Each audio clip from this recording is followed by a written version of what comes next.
पळती कीर्तने तुझ्या नाम संकीर्तने तुझ्या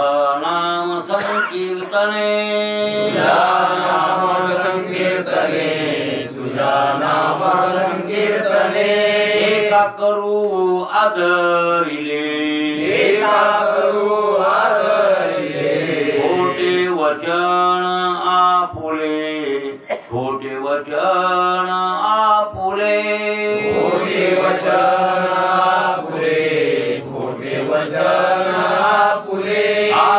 तुम्ही पापा घेता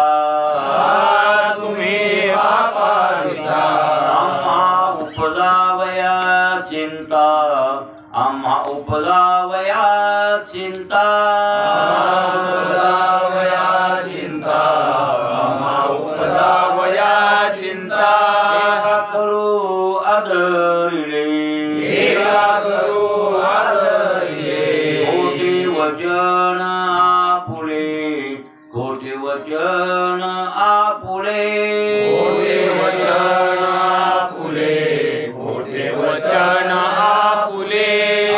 तुका म्हणे सेवा कळी काळा जिंकी देवा कळी काळा जिंकी देवा एका करू आदरिले खोटे वचन आपुले खोटे वचन आपुले प्रस्तुत प्राप्त प्रसंगी सेवेसाठी निवडलेला अभंग दररोजच्या पाठातील जगद्गुरु तुकोबारायांच्या गाथ्यातील देवळीकरांच्या पट्टीप्रमाणे 313व्या क्रमांकाचा आपला अभंग चालू आहे. हा अभंगाचं शेवटचं चरण राहिले. जगद्गुरु तुकोबाराय देवाला म्हणतात, देवा तुम्ही पापाला भीता ते आम्हा ओझावया चिंता. याचा अर्थ लोकांना धडा घालून लोकसंग्रहार्थ भगवंताला सुद्धा आपल्यासारखं वागावं हा त्यातला अर्थ. पण तसा विचार केला तर देवाची सेवा कळी काळाला जिंकते. तुका म्हणे सेवा कळी काळाला जिंकी हो ना. देवाची सेवा करणारा माणूस कळी काळाला ऐकत नाही असं म्हणायचे. तो कळी काळाला सुद्धा जिंकू शकतो किंवा त्यांना काळ काही करू शकत असे अर्थ तुम्ही उलटे सुलटे लावू शकता. तो का कळी काळा जिंकी म्हणजे काळाला जिंकतो बरोबर आहे. काळाला जिंकणं सर्वात अवघड. कोणलाही माणूस जिंकीन पण काळाला जिंकणं शक्य नाही. पण सेवा करणार पाहिजे देवाची सेवा करणारा. मग आपण म्हणतो की रोज माणूस हा जातो मंदिरात झाडझूड करतो बोलू धोको दीप गंध आपल्याला वाहतो हो. मग असं असताना मग रोज सेवा करतात देवाची असं काही आपल्याला ते वाटायला लागतं आहे ना. ही सेवा ही सेवाच आहे. आणि प्रार्थनिक पहिली सेवा. आता गाडी गेली काय कसं काय तुम्ही काय प्राथमिक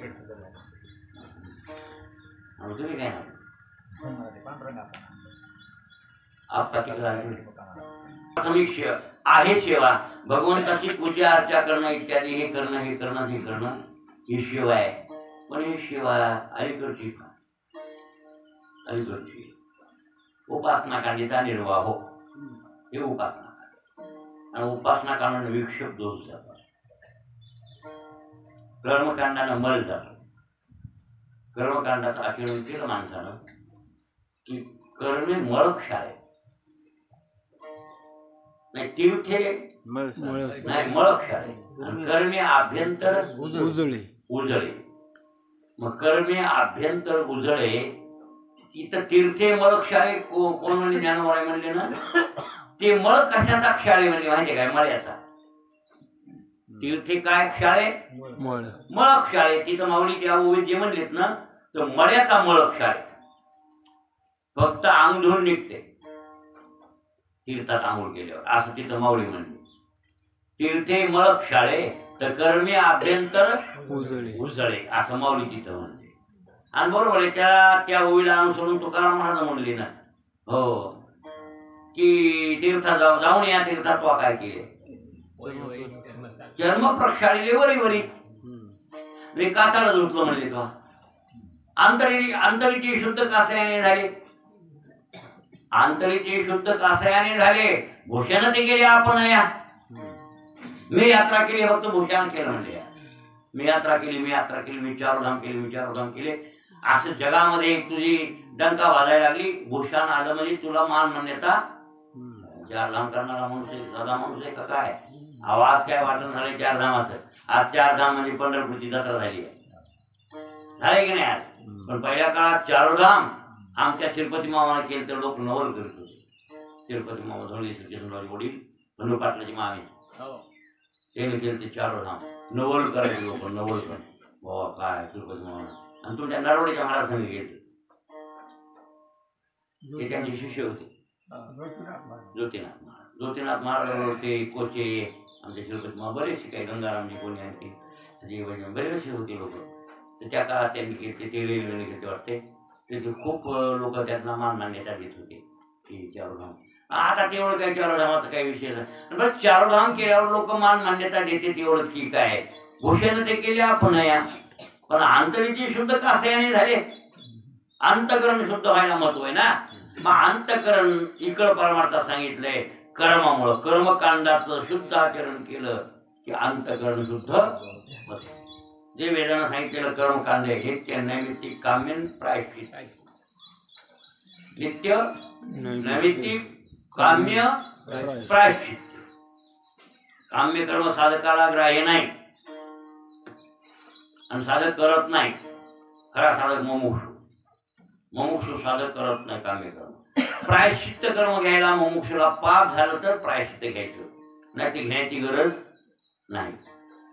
मग नित्य आणि नैमित्तिक कर्म मुमुक्षु बिनचूक करतो. का करतो? चित्त शुद्ध होण्यामुळे. चित्तातले मळ जावे. महामळे मन होते जे गादले. महामळानं मन गादलेलं होतं, भरलेलं होतं, ते मन धुवून काढण्यासाठी. आणि मग हे करावं लागतं कर्मकांडाचं आचरण. आणि मग हे कर्मकांडाचं आचरण केल्यावर मग हे होतं. आणि मग त्याच्या पुढे एक दोष आहे, ते विक्षेप नावाचा दोष आहे.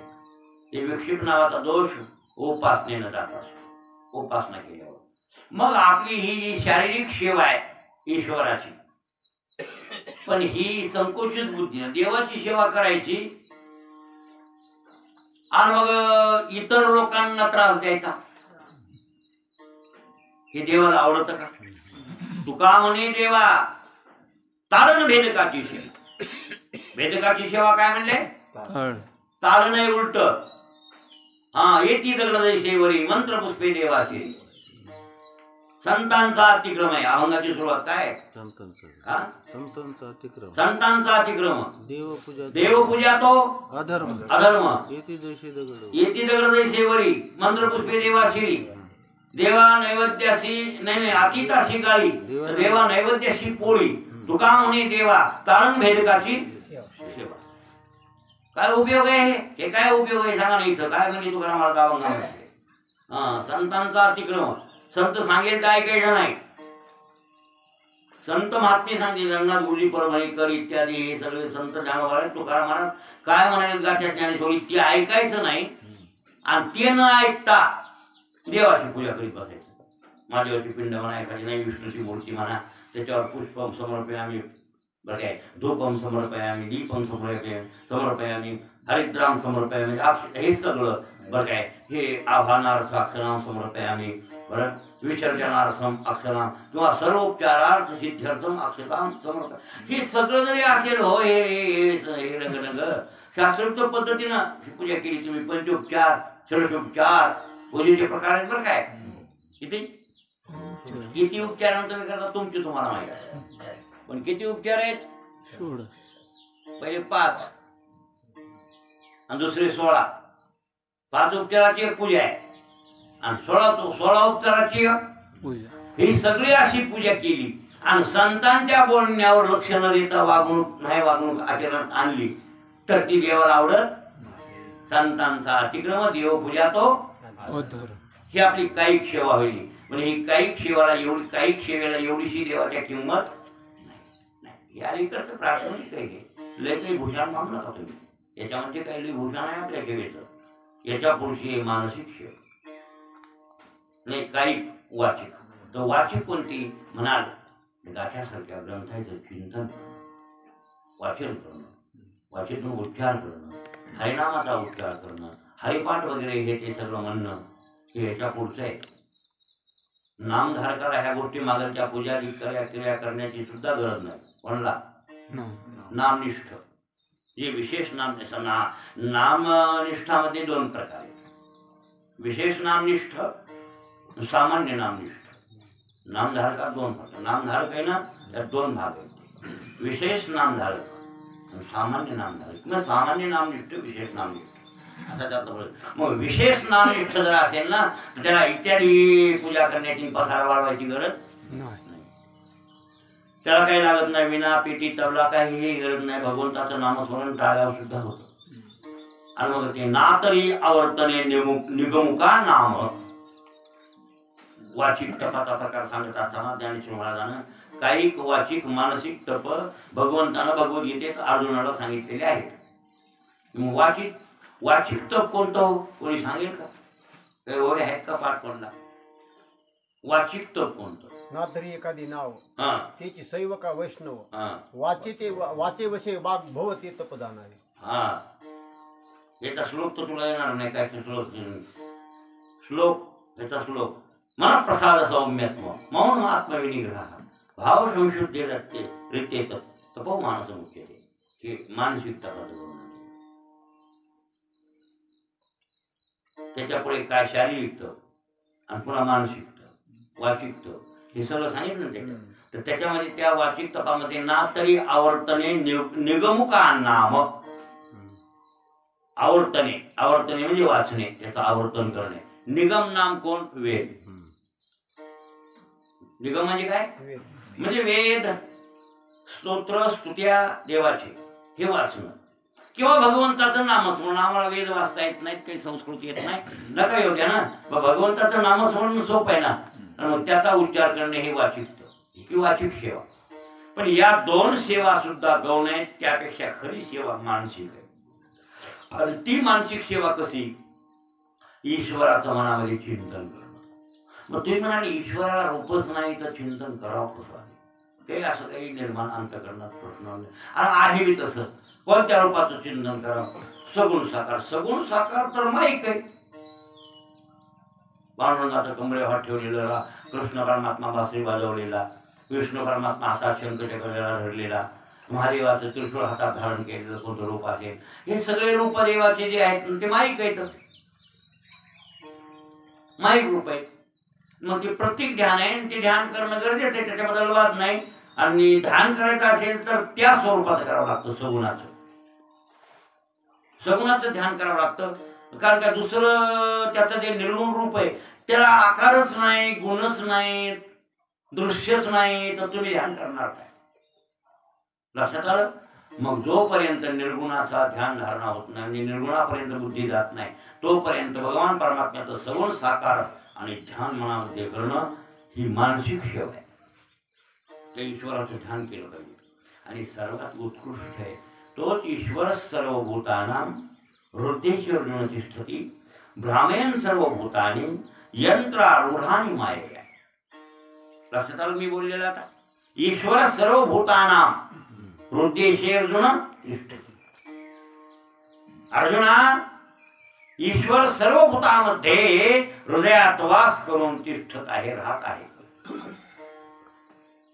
सर्वांच्या म्हणजे जेवढे जेवढे भूत जगामध्ये, मग ते कीटक, मुंगी, लहानातला लहान आणि प्राणी, काही मुंग्याहून हे लहान काही प्राणी आहेत, त्या प्राण्यामध्ये सुद्धा ईश्वर आहे. आणि त्या प्राण्याला सुद्धा देव समजिनं आणि अशा प्रकारची ही सेवा मानसिक आहे आणि खरी ही सेवा आहे.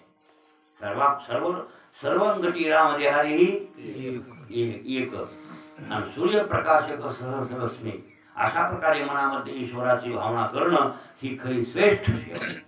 या सेवेसारखी दुसरी कोणती सेवा नाही. म्हणून तर तो ईश्वर माझ्या हृदयात मग सर्व भूतांच्या हृदयात तो ईश्वर आहे म्हणल्यावर आपल्या हृदयात नाही का?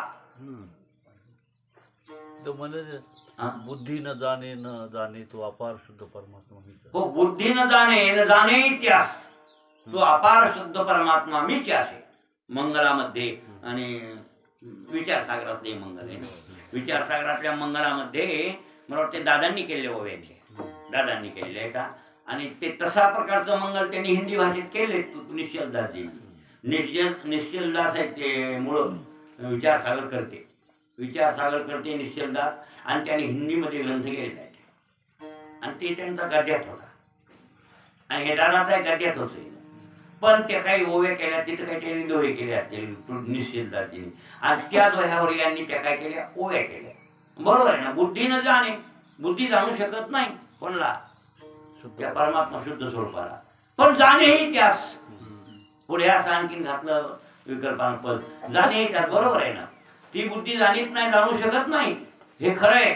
तरी पण त्या बुद्धीमध्ये काय, बुद्धी अधिष्ठान चैतन्य, आणि मग ते चैतन्य आपला अधिष्ठान आहे, आणि ते चैतन्य आणि लक्ष्यार्थानं कुठस्थ आहे आणि वाच्यार्थानं तो जीव आहे अशा प्रकारे, आणि ते कुठस्थ ब्रह्माशी ऐक्य अशा प्रकारचं चिंतन केल्यावर जाणेही त्यास, म्हणजे त्या परमात्म्याला ती बुद्धी जाणूही शकते.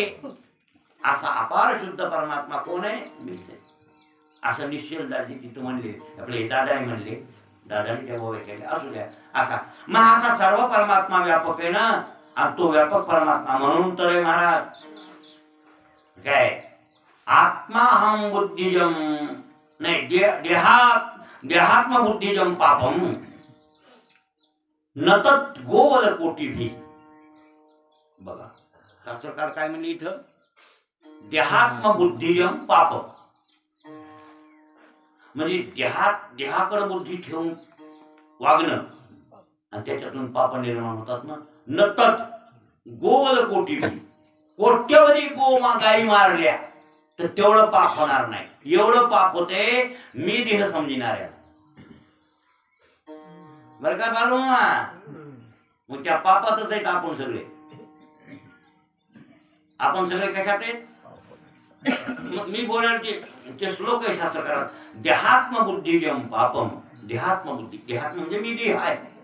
मी 3.5 हाताचा माणूस, मी गोरा आहे, मी काळा आहे, माझं आडनाव फलाना दिसताना, मी पाटील आहे, मी कोण अमुक तमुक, या देहाला धरून ही भाषा वापरल्या जाते. आणि अशा प्रकारची दृढ बुद्धी आहे, मी देहधारी अशी दृढ बुद्धी ज्या माणसाच्या अंतःकरणात आहे तर नतत गोवल कोटी, म्हणजे त्याच्या इतक्या कोट्यावधी गायी मारणाऱ्या पाप्यापेक्षा हे पापी जास्त आहे. असं कोणाला म्हणायचंय? शास्त्रकाराला म्हणायचंय. आत्मा म्हणजे देहात्म बुद्धिजम पापम नतत गोवल कोटी. पुण्य कशात आहे? अरे आत्मा हम बुद्धिजम पुण्यम न भूतम न भविष्य. शास्त्रकारांना काय सांगितलं लक्षात आलं का? मी आत्मस्वरूप, मी देहधारी नव्हे, देहाहून वेगळा आहे, पंचकोशात येते, इंद्रियाच्या वेगळा आहे. लक्षात आलं? सप्तधातूच्या वेगळा आहे, सप्तधातूचं शरीर आहे हे, मी त्याच्याहून वेगळा. 5 कोश आहेत, ह्या 5 कोशाहून मी वेगळा. मनाहून वेगळा आहे, बुद्धीहून वेगळा आहे, इंद्रियाहून वेगळा आहे, आणि सगळ्या अंतःकरणाहून मी सगळ्याहून मी वेगळा आहे. असं माझं स्वरूप आहे. आणि असं समजीनं काय, त्याचे एक पुण्य भूतम न भविष्य, मागे कोणी करणार नाही आणि पुढे कोणी करणार नाही. आणि अशा प्रकारची देवाची सेवा अंतःकरणातून करणं कळी काळा जिंकी. तुका म्हणे सेवा तर कळी काळा जिंकी. मग सांगा बरं, असा आत्मा हम बुद्धिजम पुण्यम करणारा माणूस कळी काळ ऐकतो होते मानिक. काळ गुलाम सलाम उगच नाही, काळ गुलाम सलाम करी. कोणा घरी? तुकया घरी राहत. काळ किंवा जगा काळ खाय आम्ही माथा दिला पाय. भेवच नाही कोणाला तुकोबार यांना. काळाचं काय भेव आहे? ज्ञानावर यांना काळाचं काय भेव आहे? अजिबात नाही महाराज. माऊलीला काळाचं भेवच नव्हतं आणि तुकारामाला काळाचं भेव नव्हतं. एवढे राम असून सुद्धा काळ न्यायला आला होता की नाही? हा, आणि रामानं मान दिला, हरकत नाही म्हणले. जाय तू पुढं, मी तेच काम करण्याचा मार्गावर आहे. तुमचं आयुष्य संपलंय म्हणले, तुम्हाला मी न्यायला एकांतात आलता घेऊन. कोण एकांतात आहे? बरोबर आहे नाही माझं लक्षात आहे, पण रामायणामध्ये कोण्या काळात आहे की पण आहे आहे. आणि ती उत्तर म्हणायला मग मी उत्तर म्हणतो, जाऊ द्या. उत्तम महाराज कोण्या काळात आहे? मग काळ राम प्रभूला म्हणतो चला, आणि राम मी म्हणतात येतो, पण माऊली म्हणजे येणार नाही. मग कसं करावं सांग? माऊली म्हणले येणार नाही, मला यायचं नाही. म्हणजे त्या मुक्ताबाईने सांगितलं, माऊलीचं रद्गत त्यांनी सांगितलं. मुक्ताबाईने पाण्याला आल्यावर नाही. नमस्कार नमस्कार हे चौघजण बसले होते. भाऊ नृत्यनाथ ज्ञानेश्वर महाराज, सोपान काका, मुक्ताबाई बसले होते. ते आलं पुढे, नमस्कार नमस्कार नमस्कार केल्यावर मुक्ताबाईनं विचारलं, कोण तुम्ही? कुठून आलात? कुठून आलो असं काय आम्हाला संभवनीय नाही, आम्ही जिथले तिथं असतो. बरोबर, ते व्यापक आहे ना. काळ कसा आहे? व्यापक आहे किंवा काळ व्यापक आहे, बरोबर आहे की नाही? आणि काळ म्हणजे कोण? ईश्वरच आहे ना, ईश्वराचंच रूप आहे ना. हो, कविते आणि माझी महाकाळू तोही म्हणे गोपाळू, बापाला माझी शार्दूळ तोही मी काळ कले तामसमी. असं बघून इथे दोन काळ कले तामसमी, काळ कळी काळ मी आहे असे देव म्हणते. म्हणजे माझंच रूप आहे ते, बरोबर आहे ना. मग ते मुक्ताबाई म्हणल्या काल ज्ञानोबरायांना 16 वर्षे झाले, आणि त्यांची आयुर्मर्यादा ते घेऊन आलेली 16 वर्षे. 16 झाली त्यांना. तुम्ही चला, त्यांना चला म्हणायला. मुक्ताबाई म्हणल्या वापस जा. 2 मोठं झाले, माऊली येणार नाही. कारण समजलं 2 वर्ष म्हणायला एअरपोर्टच म्हणावं लागेल. कोण वापस गेलं ते बिचार. मग ते वापस गेलं. 2 वर्षानंतर पुन्हा 18व्या वर्षी आल्यावरती आणखी तीच क्रिया. मोठा म्हणल्या का पुन्हा 2 वर्ष, पुन्हा 22व्या वर्षी आलं. कितव्या वर्षी? नाही 20व्या वर्षी. म्हणजे 16 वर्षाला महाराज मुक्ताबाईने आणखीन 2 वर्ष सांगितलं. तीनदा यायला म्हणजे मी तुला कळलं ना. अरे 2 बोट म्हणजे चंद्रसूर्य आहेत तोपर्यंत ज्ञानेश्वर महाराज येणार नाहीत. योगीराज येते या देहासहित ते समाज घेणार आहेत आणि इथंच अलंकापुरीमध्ये बसणार आहेत. येणार नाही चंद्रसूर्य आहे तोपर्यंत. जा. आणि मग त्याला म्हणला का त्याचं काय? आत्मा हम बुद्धी. त्यांच्याकडे कोणती बुद्धी होती? आत्मा. आत्मबुद्धी होती बरं. हा म्हणून तर हो की परबुद्धी विनाश आहे आणि स्त्री बुद्धी प्रलयंगता. शास्त्रकारांनी सांगितलंय काय? दुसऱ्याच्या बुद्धीनं वागणं विनाशाला कारण. कधीच कोणाचं ऐकायचं नाही. लोकांचं ऐकलं की आपलं वाटून झाल्याशिवाय परबुद्धी विनाश आहे. बरं काय बालमा? परबुद्धी विनाशाय. हा त्याच्या पुढे स्त्री बुद्धी प्रलयंगतः. आणि ती तुमच्याकडे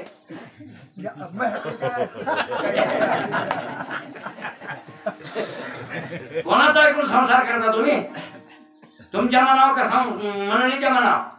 आपल्या मनावर. कोण रमलं त्याच्या मनावर काय?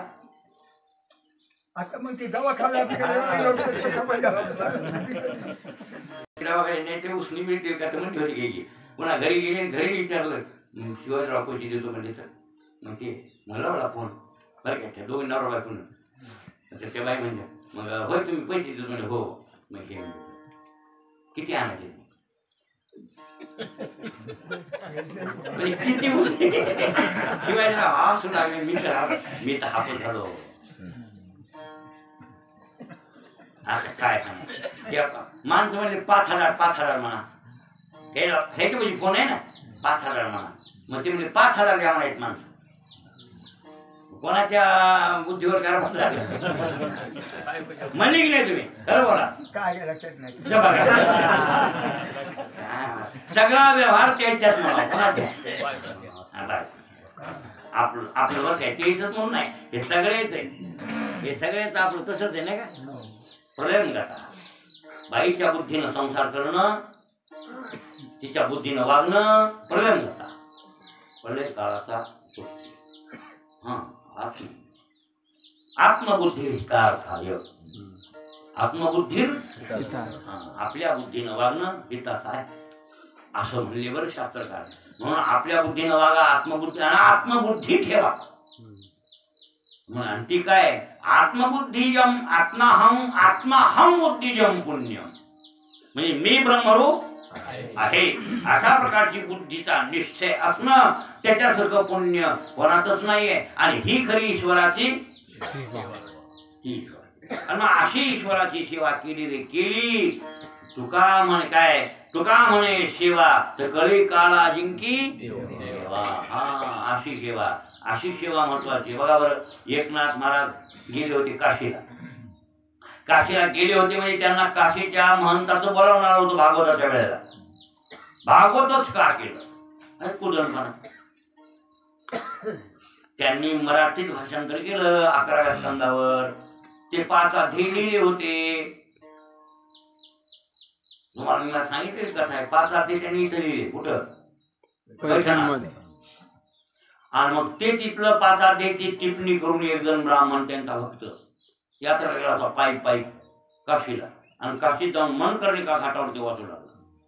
मनाथांनी पहिले केलेले 11व्या स्कंदावर टीका ते 5 अध्याय तिथं मन करणे का घाटावर वाचू लागलो ते ब्राह्मण. आणि मग एका संन्यासाचा शिष्य आला होता तिथं सहज आंघोळ करायला गंगेला. आणि त्यानं हे बघितलं मराठीत आहे आणि संस्कृत भागवतावर हे टीका आहे. संस्कृत श्लोक आहे, 11वा स्कंद आहे. श्लोक 11व्या स्कंदावर आहे आणि त्याच्यावर हे मराठीतल्या ओव्या आहेत आणि हा वाचायला. म्हणून त्यानं महंताला त्याच्या गुरुला सांगितलं होतं. गुरु म्हणले कोण आहे ते? म्हणजे ते महाराष्ट्रातला कोणतरी आलाय. पुन्हा त्याला बोलून घेतलं त्या ब्राह्मणाला. का रे वा हे कोणी केलं हे? ते म्हणजे आमच्या पैठणामध्ये एकनाथ नावाचे साधू आहेत, महात्मा आहेत, महाराज आहेत, आम्ही त्यांना गुरु मानतो. त्यांनी हे केले. म्हणजे त्यांचं चालू आहे आणखीन म्हणजे टीका चालू आहे. फक्त 5 अध्यायापर्यंत झाली होती टीका, झाली तेवढी मी रोज वाचित असतो. आणि तिथं आणली म्हणजे रोज माझ्या जेव्हा पाठात होत असतं तर रोज मी त्याचं वाचन केल्याशिवाय जेवण करीत माझा नियम. म्हणून त्यानं पाठवितो. कोणला? एकनाथ महाराज. एक माणूस पाठविला आणि त्याने हे भ्रष्टाचार केला. म्हणजे की संस्कृतचा अपमान केला, देववाणीचा अपमान केलाय. म्हणून त्यानं काशीला बोलला. असं नाथ महाराजाला बोलवून आलं. कुठलं? हे लेटर आलं. ते माणूस आला घेऊन पत्रच्या महंताचं. नाथ महाराजांनी वाचलं. नाथ महाराज घेऊ काय नाही. नाथ महाराज म्हणजे चला आपल्याला विश्वनाथच बोलवायला.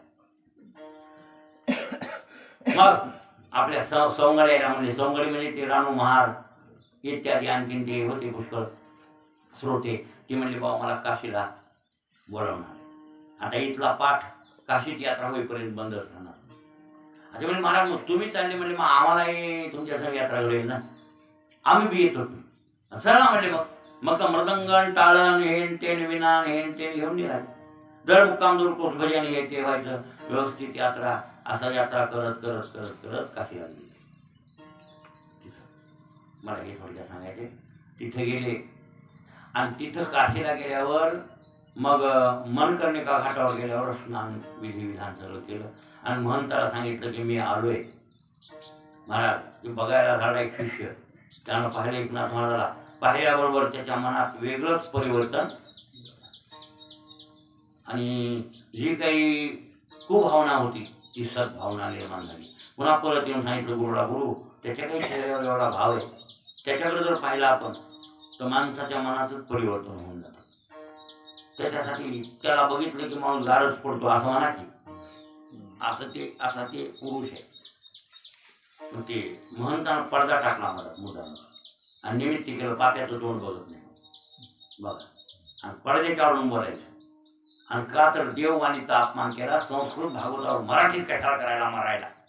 संस्कृत असताना असं त्याला म्हणायचो त्या महंताला. पडदा टाकून नाथ महाराज समोर. नाथ महाराज म्हणजे वा संस्कृत काय प्राकृत काय महत्व बोल झालाय. महत्व कशाला आहे बोल झालाय. संस्कृत काय देवे केली आणि मराठी काय चोरापासून झाली. संस्कृत वाणी देवानं निर्माण केली आहे आणि मराठी भाषा काय चोराने निर्माण केली का. असं काही भागवतात नव्हतं आहे त्या ओव्या. माझं काही असं मत नाही. आता पण तुम्हाला जर तसं काही वाटत असेल वेदवाणीचा अपमान तर तुम्ही म्हणता तसं मी ऐकतो. सांगा ती म्हणजे काही नाही. पहिली केली टीका बोलव आणि दुसरं करू नको. ठीक आहे म्हणजे बुडवून टाकतो तुमच्या म्हणण्याप्रमाणे. महाराज बुडविलं ते भागवत. नाथ महाराजांना ते भागवत बुडवायला लावलं आणि सगळे ते शिष्यमंडळ त्या महंताचं शिष्यमंडळ विकून गेले. लोक म्हणाले बोलू नका महाराज. नाही म्हणले बा महंत म्हणाले तर. आणि खरं तर तिथं संतांची किंमत असते. तिथं प्रसिद्धी जास्त करायची असते देवाला.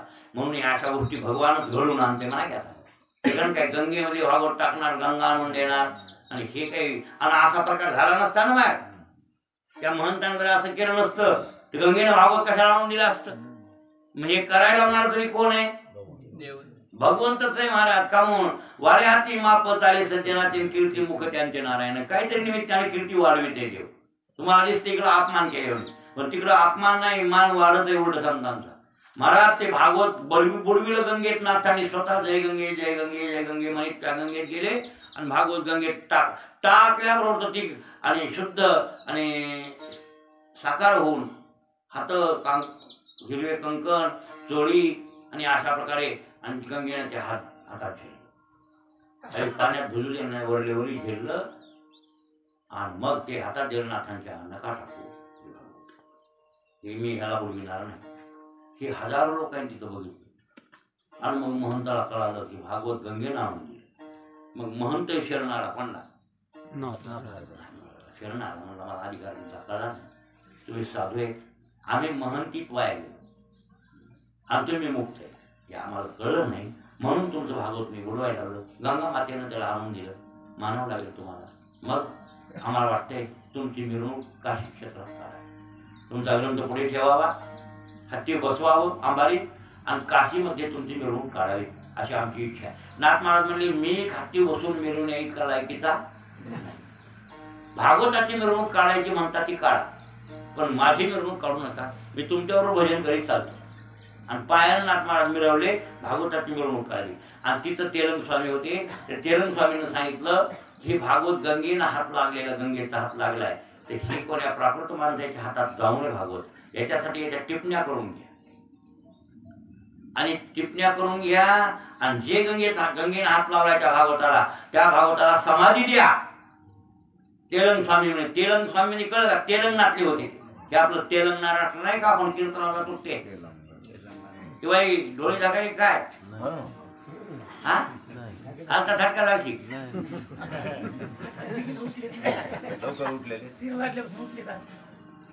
पावसानं झोपायचं नाही. त्याला पंचगंगेश्वर नावाचा मोठ्या हाताने कोणता मठ पंचगंगेश्वर त्या मठामध्ये त्या भागवताला समाधी दिली. नाथांच्या हातातलं भागवत गंगेनं आणून दिलं का त्या भागवताला समाधी दिली. त्याच्यावर महादेवाची पिंड स्थापन केली. त्याचं नावच ठेवले पंचगंगेश्वर आणि तिथं स्थापित केली ती पिंड आणि ते त्याच्या टिपण्या केल्या. आता जे भागवत आहेत ना मग त्याच्या टिपण्या तयार झाल्या. त्याच्या टिपण्या तयार होऊन पण ते भागवताला समाधी. तेलंग स्वामी मोठे योगीराज होते. योगीराज होते त्यांचं शरीर मायावी होतं. तेलंग स्वामीचं शरीर ते नागवेत राहत होते. तेलंग स्वामी त्या काशीतले अशी बरते ते नागवेत राहायचे सगळ्या काशी. त्या काळाला ते मग ते इस्लाम सरकार होते ना. नाथांच्या काळात मुसलमानी राज्य होतं. मुसलमानांचं राज्य.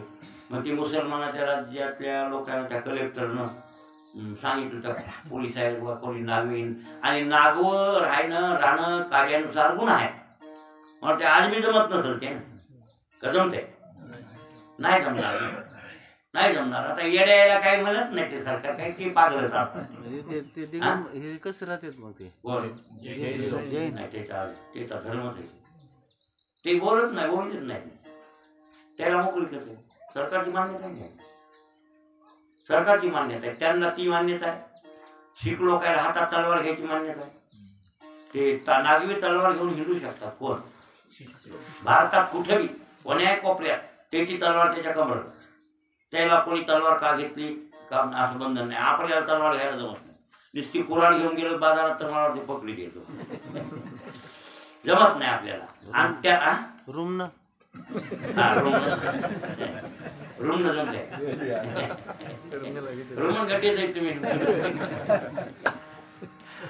म्हणजे त्याच्या धर्माप्रमाणे असेल. पण नागवर राहणं कायद्यानुसार गुन्हा आहे.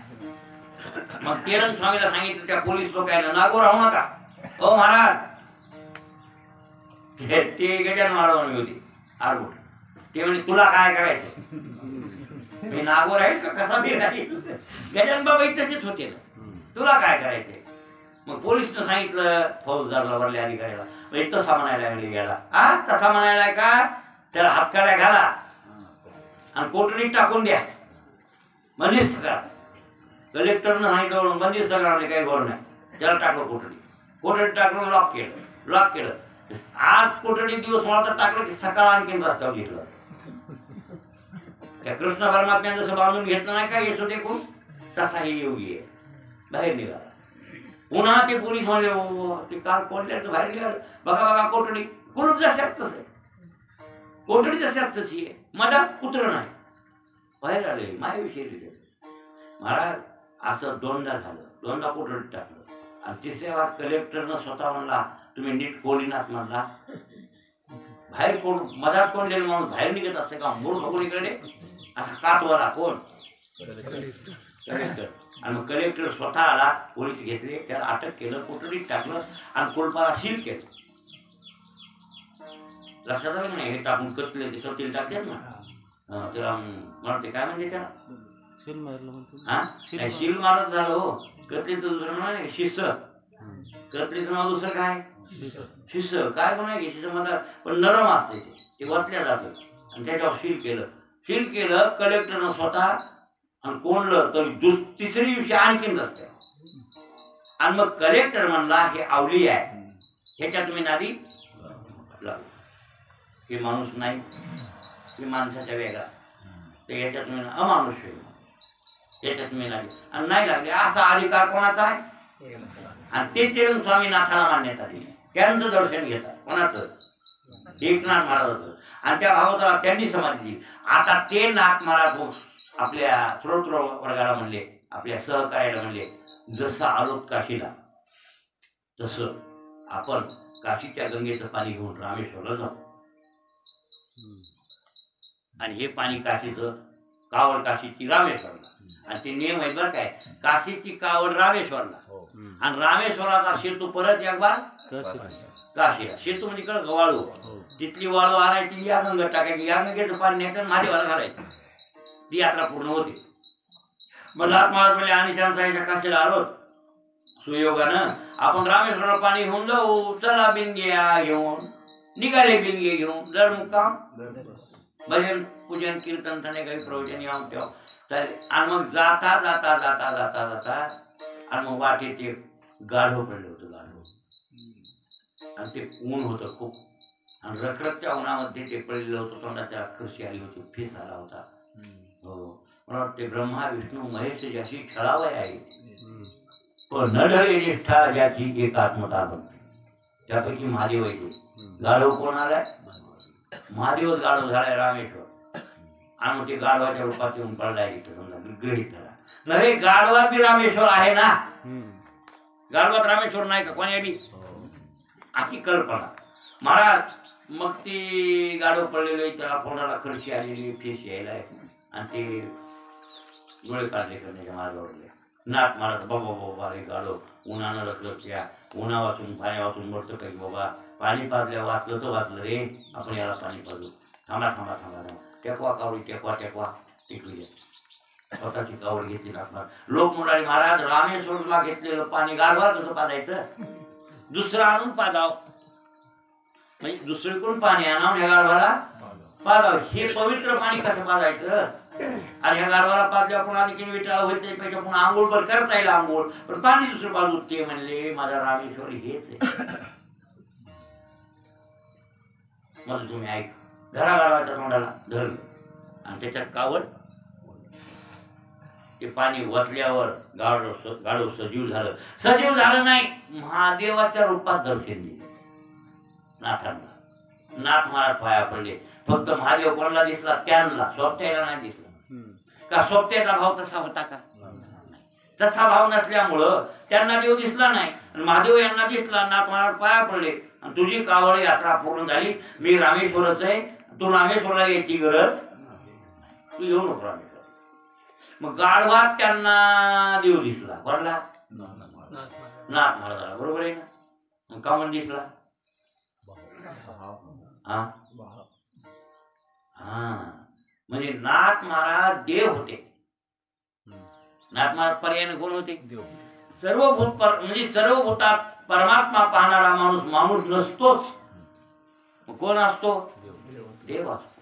सर्व भूतात परमात्मा पाहणं म्हणजे परमात्मा पाहणारा माणूस माणूस नसून देव असतो. म्हणजे नाथ महाराज देव असल्यामुळं गाढवात त्यांना काय दिसला? बरोबर आहे ना? हो. आणि मग आपल्याला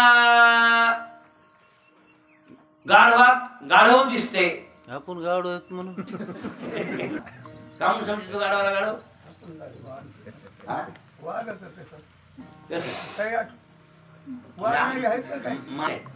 ब्रह्मज्ञाना बघा, तो दाढीचा मेंढा गाणा विषयाचरणा विचारतो. पाहून या मनुष्यपण जो न साधी ब्रह्मज्ञान, तो लांडा गर्ढब जाण पुच्छे विन डोका. एकनाथी भागवत बघा. म्हणजे आपण विना शब्दाचं कोण आहोत? गाढव. याचा अर्थ सर्वभूती ईश्वर किंवा परमात्मा पाहणं ही खरी भगवंताची सेवा आहे. हे भगवंताची काय? आणि अशी सेवा झाली की कळी काळा जिंकी. मग तो माणूस कळी काळा सुद्धा जिंकू शकतो महाराज, हे लक्षात ठेवा. हा, त्याच्या पुढे काळ पाया पडतो. खरी भगवंताची सेवा ही करा. कोणती? सर्वभूती परमात्मा पहा, हीच खरी ईश्वराची सेवा आहे. आणि अशी सेवा केली त्याचा देव ऋणाईत असतो. हा, म्हणूनच ज्ञानोबा तुकोबा रंगनाथ गुरुजी या सर्वांचा ऋणाईत होता परमात्मा महाराज. जिकडं पाहिजे तिकडं त्यांना देव दिसत होता, पण ना संतांना. आणि अशी खरी ही ईश्वराची सेवा. म्हणून तो नामदेवाला म्हणजे, नामदेवा तुला माझी आणखीन सेवा म्हणजे किंवा माझे स्वरूप आणखीन कळलेलं. आणि कुत्र्याच्या रूपात वाटी घेऊन द्यायला गेले त्यावेळेला नामदेवराय म्हणाले, देवा चपात्या उचलल्या त्या कुत्र्यानं काळ्या चपात्या घेऊन पळालं. त्यावेळेला नामदेवराय म्हणले, देवा अरे चपात्या निस्त्या खाल्ल्या असतं पोट दुखल, ही तुपाची वाटी बी घेऊन जाय. हो. आणि मग कुत्र्याच्या रूप टाकून देऊन देऊ म्हणले. पांडुरंग म्हणले, आता तुला ओळखू आलो. आणि का म्हणून ओळखू आलो होतो? गुरुला शरण गेला. गुरुला शरण गेला नसतास जर तर ते अपक्व ज्ञान टिकू शकत. तू म्हणतोस ना चांगदेव ज्ञानीच होते रे बाला, अज्ञानी होते असं कोणी म्हणायचं नाही. चांगदेव कसे येत? ज्ञानी. पण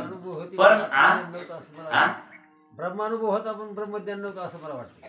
नाही, त्यांना लक्षात आली विपरीत भावना पुन्हा पुन्हा मुलग काढतील बाबा. हे जरी ब्रह्मज्ञान झालं आपल्याला तर असंभावना विपरीत भावना पुन्हा पुन्हा मूर्ख काढतात. आणि त्या पुन्हा पुन्हा मूर्ख काढीत असलेल्या त्या सद्गुरूच्या कृपेने जातात. त्याच्याकरता गुरुकडे जावं लागतं. गुरुकडे गेल्याशिवाय निशेष त्या नष्ट होत नाही. सुखाचार्य अगोदर बोधार होते. बरोबर आहे ना? आणि ज्यावेळेला पळू लागले आणि त्या बाया म्हणल्या, होतं बायाच्या म्हणण्यात एवढी पावर आहे, त्या म्हणल्या काय महाराज तुम्ही आम्हाला विचारता की तुम्ही लुगडे का नेसले आम्ही आल्यावर. मी तर तुमच्या बापासारखा म्हातारा माणूस आहे, दाढी पांढरी केस पांढरे, माझं पोरं 16 वर्षाचं तरुण गेलं, त्याला नाही तुम्ही लाजल्या, नागवेला आंघोळ करू लागल्या. आणि मी आलो की म्हातारा म्हणून तुमच्या आजा पांज्यासारखा आणि मला पण लाजल्या, तुम्ही लगेच लुगडे असे गुंडाळले.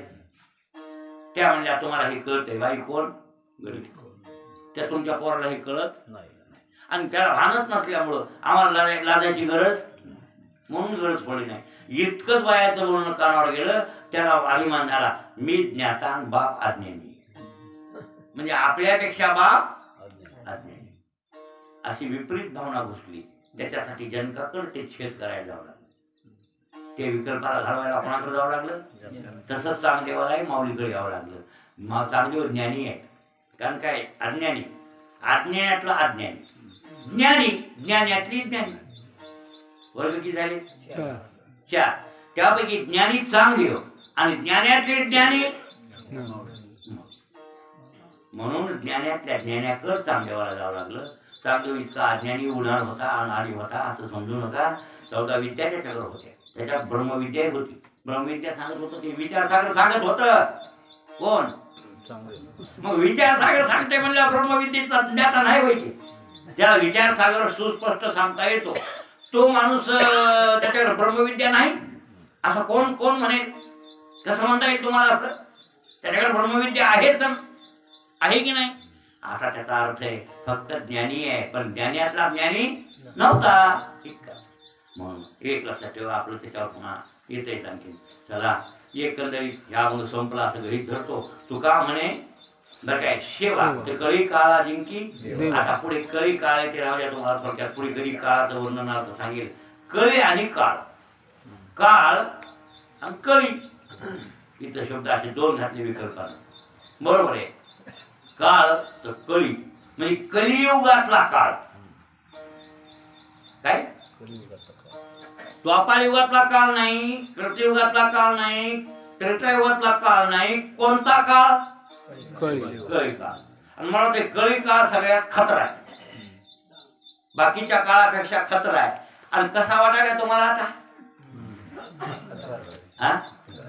हा लयच खतरा आहे. कोण? कळी. कळी म्हणजे कळी. ळी ही मराठी भाषेत चालते पण संस्कृत भाषेत पहिल्या जुन्या काळात आहे ते उपनिषद याच्यात मराठी पुरुष सुप्त तळचा उच्चार आलेला आहे. पण हिंदी भाषेत इंग्रजी भाषेत ल नाही ना. म्हणून आपण कळी कळी म्हणतो. पण कळी कळी आणि काळ पुढे कळलं का मागे ल घातलं तुकोबा यांनी भाषेमध्ये. म्हणजे काळ कळी तर कळी नाम कली.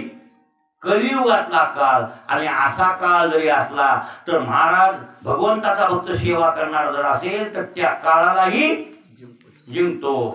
मग असं गृहीत धरतो मी अभंग संपला. कळी काळ कळला ना तुम्हाला? कोणता काळ? मग आपण कोण्या काळातले? कळी काळातलीच आपण. मग तापातले की नाही? चांगला हातपाय धुवून लागलाय माझा. मग त्याला तुम्ही घ्यायले का? तर तुम्ही देवाची सेवा करणार बरोबर आहे. देवाची सेवा केल्यावर तुम्हाला काळाचा भेव काय? बरोबर आहे. भेवच नाही असा विचार असे गृहीत.